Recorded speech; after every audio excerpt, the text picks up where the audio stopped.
If you're looking for some new music, you don't need to look too far. Media School Associate Dean and Professor Galen Clavio just dropped a new album for the first time since 2014. We're joined by Galen in studio today to talk a little bit about his album. Galen, thank you for being here. Thanks for having me, guys. This is great. Of course. All right, getting right into it. What first got you into making music?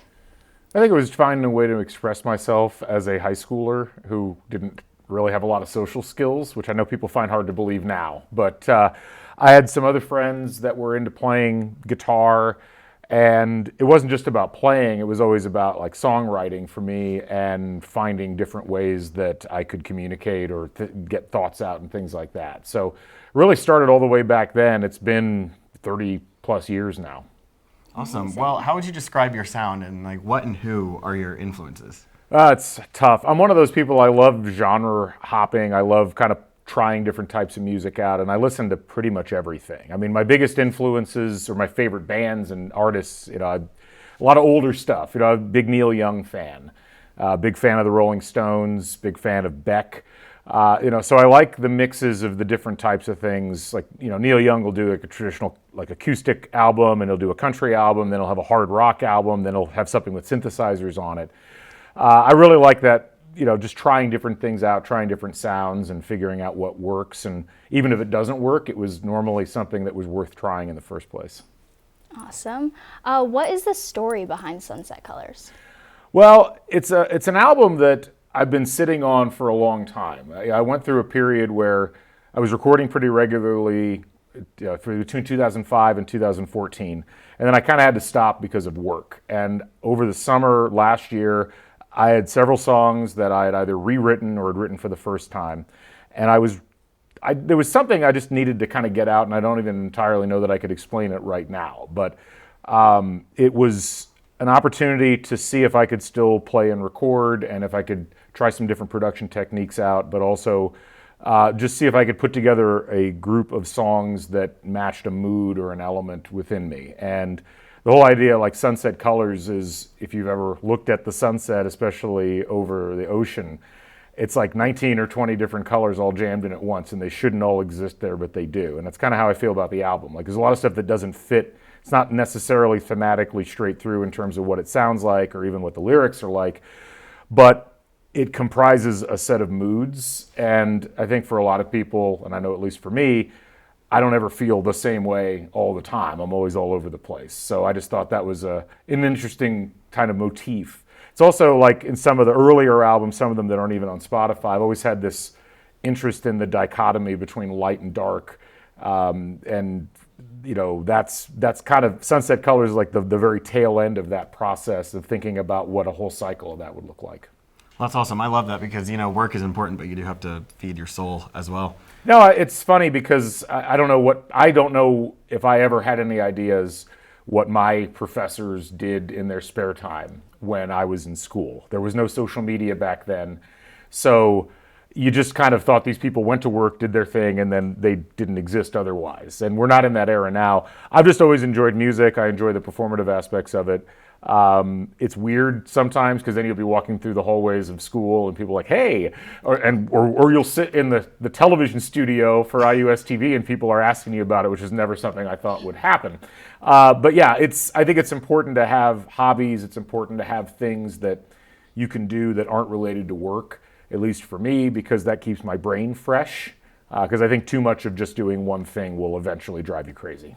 Well, yeah, of course. Do you plan to release any new music in the near future? I know you just released an album last month, so no pressure to do that, of course. It's funny because I played pretty much everything on the album except the drums are mostly drum machines. And the playing and the recording and the writing of songs I love. That's a great process. The producing, which I also did all by myself, and the engineering is insanely maddening.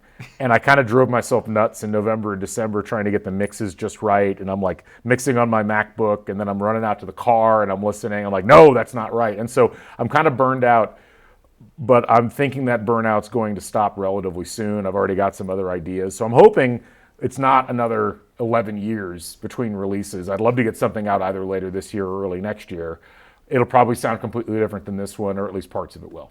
All right. That's awesome. Yeah. How do you balance academia with your music? I don't know that I do. Really, like most of the album was either recorded in the summer where there's not as much going on, or it'd be recorded at like 9 at night and later. Because it's not just balancing academia. I've also got 2 kids under the age of 10, and I'm married, and and I have a podcast that I do that takes up a lot of time. So I had several adult, people my age who were like, when on earth did you have time to do any of this, given how much other things that you do?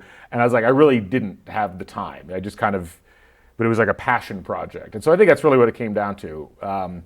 I just concentrated on trying to get as much done. I'd do bits and pieces. And eventually, if you do that long enough, you end up with a completed product. And that's a really cool process. And then you go back and you look at it, it's like, I don't really understand how all that fit together and how I was able to make all that happen. So I probably sacrificed some things and some activities that I shouldn't have, but I think it was worth it in the end because I really enjoyed how it turned out overall.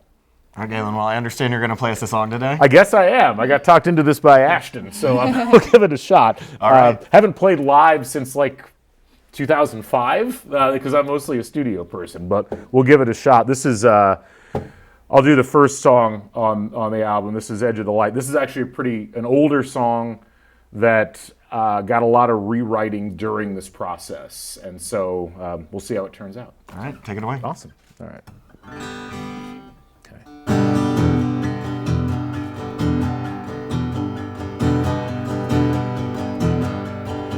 I'm tired of feeling like I'm dying, and that'll never be first in your eyes. And I feel overwhelmed, feeling under-inspired. I got no love, it's the truth. It's been a year, don't know what to do, but I still gotta smile and make it seem like the truth. I couldn't have predicted when the sun would shine. I'm looking like a mess, but now I'm feeling fine in the light, the edge of the light.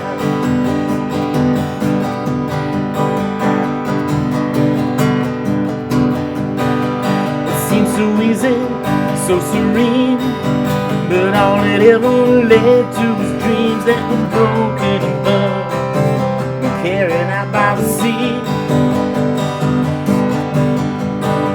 I'm undercover, and my name is not me, it's just someone that's the same every night. How it feels, who isn't out of the game.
Okay. Nice.